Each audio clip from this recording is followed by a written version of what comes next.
relativos.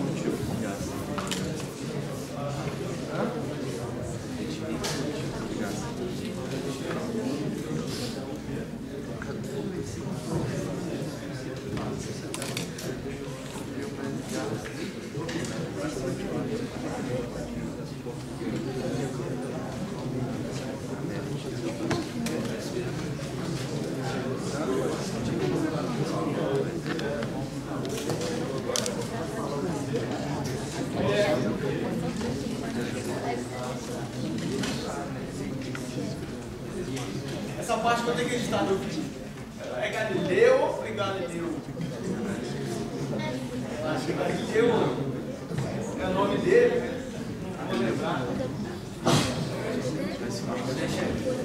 Isso aqui, estou falando que é a relatividade de Galileu. Porque pode. Há várias pessoas, todo mundo hoje só fala de relatividade do Einstein. O Einstein é o cara da relatividade. Né? Não é bem verdade. Galileu já tinha construído toda uma matemática para descrever movimentos relativos. Tá? O que o Einstein fez foi fazer uma teoria mais completa, né, que escreve, que é chamada de relatividade especial do Einstein e tal, mas já existia todo um conceito de movimento relativo. Que é isso que a gente vai discutir agora. Tá? Quando vocês tiverem, de fato, estudar a relatividade lá especial do Einstein, tudo parte disso aqui, porque isso aqui foi feito antes.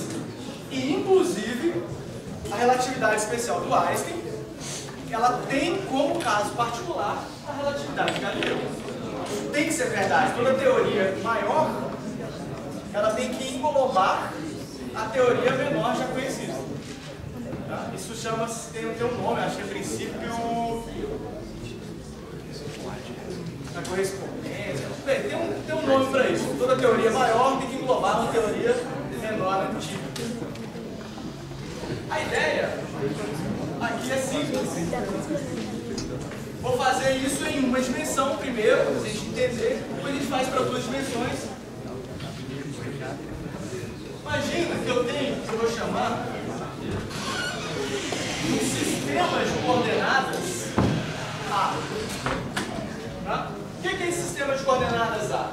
Para mim aqui, para dar um exemplo bem, vamos dizer assim, bem palpável aqui, é o canto da sala. O canto da sala, em princípio, está parado. Em princípio. Porque isso depende do referencial que você está olhando. Tá? Então, esse é o campo referencial A. Aí, a gente fez ali todo o movimento do projétil e tal. Não vou mexer no movimento do projétil por enquanto. Mas, aí eu tenho aqui um sujeito que está no skate, andando para lá, com uma dada velocidade, então esse carro está se deslocando.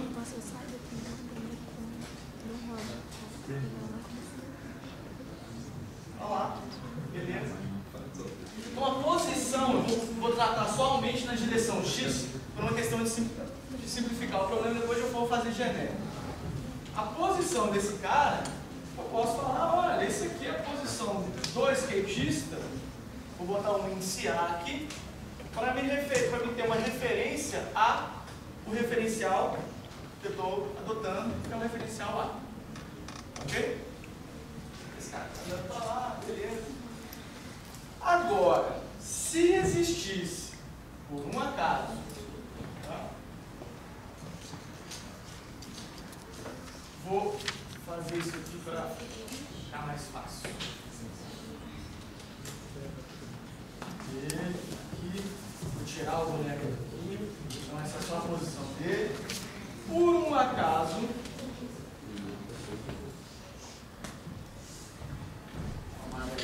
só para diferenciar.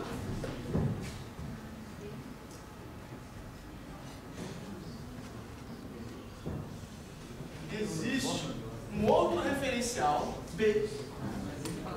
Tá?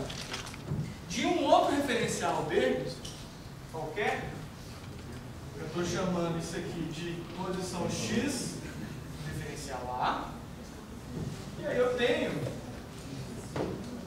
isso aqui é a posição X do mesmo cara, só que no referencial B. Ok? Fiz assim de propósito, uma questão de vetorial. Olha, posição desse cara nesse referencial, posição desse cara nesse referencial. Se eu quero conectar tudo, eu tenho que saber como é que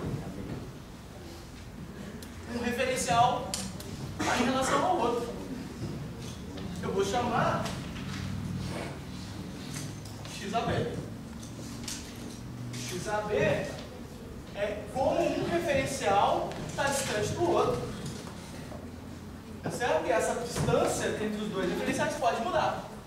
Esses dois podem ser fixos, por exemplo, no caso, tem aquele canto da sala e a mesa. Você pode, um corpo que estiver andando, ele pode ser visto pelo cara que está lá na mesa, ou do cara, tá? A pessoa que está ali no canto da sala.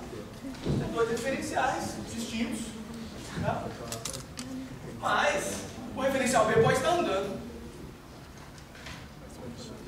Pode? O A está parado, mas o B está andando. Então, um movimento que, em princípio, o canto da sala, do referencial B, está andando para trás. Do meu referencial, eu estou vendo o canto da sala e para trás, não eu ir para frente. Okay? Então, o referencial, ele pode se movimentar. Mas, de maneira, por que eu estou construindo isso assim? Porque, vetorialmente falando, do jeito que eu fiz a conta, construir, não tem. Se isso aqui é um vetor, eu estou falando da direção X, mas se eu chamar isso aqui de vetor,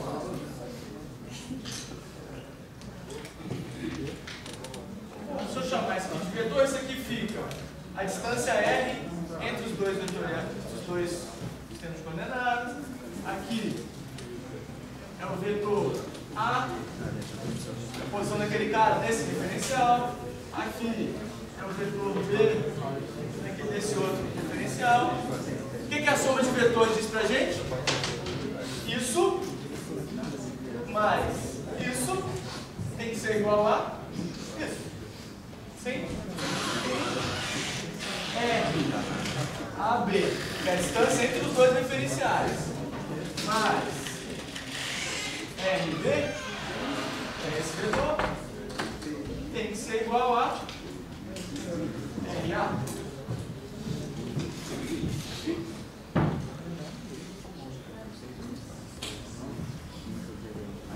Tudo bem? Tá. Aí fica, a separação fica o seguinte: você quer descrever o movimento em relação a quem? A qual referencial? A esse? A esse? Beleza, isola o RB. Você quer descrever a posição em relação a esse? Isola o RA. Basta que você saiba como que os dois referenciais se movem um em relação ao outro. Ok? Vou continuar aqui, vou dar um exemplo. Mas antes de eu dar um exemplo, olha, o que acontece se a gente derivar isso aqui tudo? O que é a derivada do tempo do RA? É a velocidade do cara visto do referencial. O que é o RB? Derivada dele é a velocidade do cara visto do referencial B. O que é o RAB? Derivada dele é a velocidade entre os dois referenciais. Então, se eu derivar direto, eu tenho, olha, VA é igual a VB mais AB. Tá? De maneira bem genérica. Então, vou fazer um exemplo simples.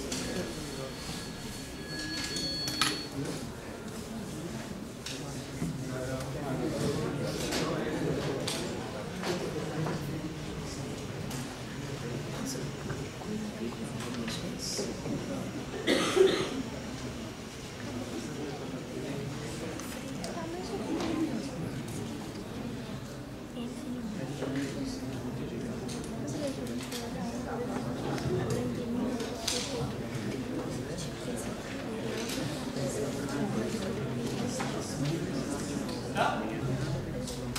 Estou descrevendo o seguinte, olha, falando o seguinte, esses dois referenciais, um anda em relação ao outro, tá? Estou falando que esse vetor, que é a distância entre os dois referenciais, cresce no tempo, tá? E ela cresce no tempo somente na direção x. Tá? Então os dois referenciais estão aqui, já nem botei a barra skatista na jogada, os dois referenciais estão aqui e esses dois referenciais estão andando em relação ao outro. Ok? Beleza? Aí eu vou falar para o skatista, eu tenho que falar o movimento dele em algum referencial. Não dá para falar só a distância dos dois referenciais. Eu tenho que falar, olha, eu sei descrever ele em relação a esse referencial que está parado. Em relação ao referencial que está parado, por exemplo, RA vai ser 10 metros por segundo T na direção I. São 10 não, né? Ficou igual. Ah, 5 na direção I. Mais 2 J. 2 metros. J.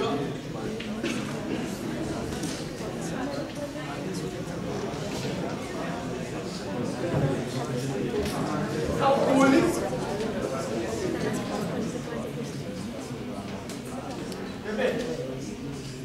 Ou seja, a velocidade.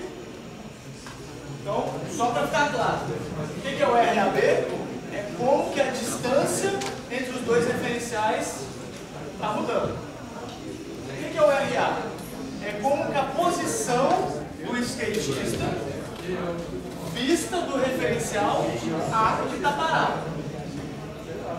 E eu estou pedindo a velocidade do tempo, VB,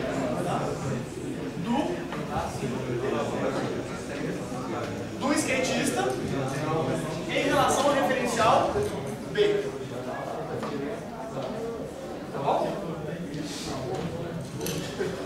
Então, bem, constrói a equação. R AB mais RB é igual a RA. B é igual a RA menos RAB.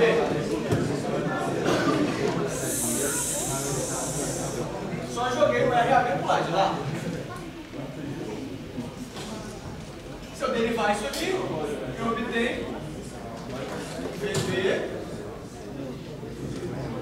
Vou escrever só para ficar assim. Derivado do RB no tempo é igual a derivado do RA no tempo menos a derivada do RAB. A derivada do RB é o VB que eu estou querendo. O que é a derivada do RA? Vamos lá. É derivar esse vetor, tá vendo? A derivada disso aqui, derivada de tempo, dá 1. Não deu 5 metros por segundo. Direção I. Derivada de uma constante, certo? Aparece menos RAB, que é 10 metros por segundo. T. Então, derivada de C dá de novo uma constante, que é 10 metros por segundo. Direção I. Então, a velocidade V de T vai ser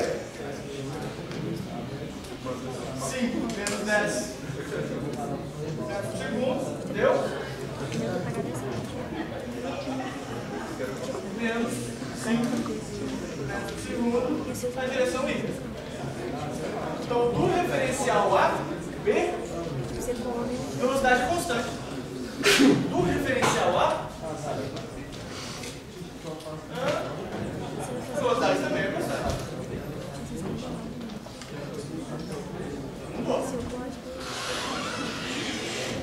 Né?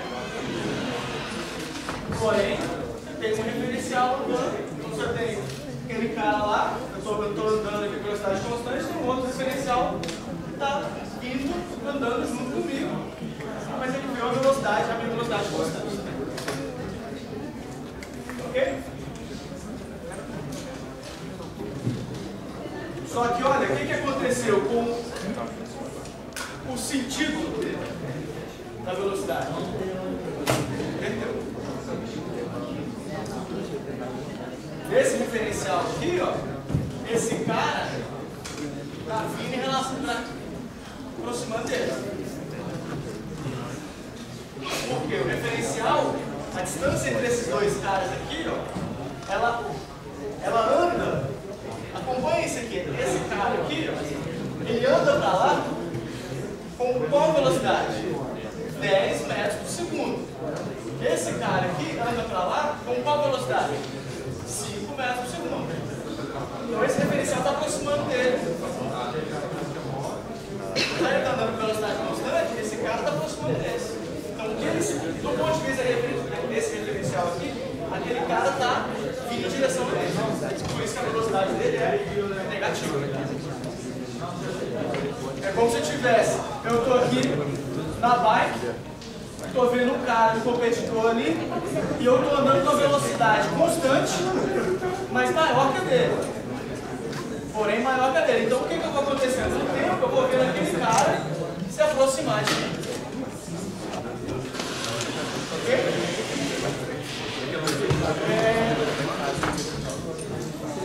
Bem, com isso, em termos de conteúdo, a gente fecha o capítulo 3, que é, basicamente, esses conceitos de velocidade, aceleração em duas dimensões, em posição.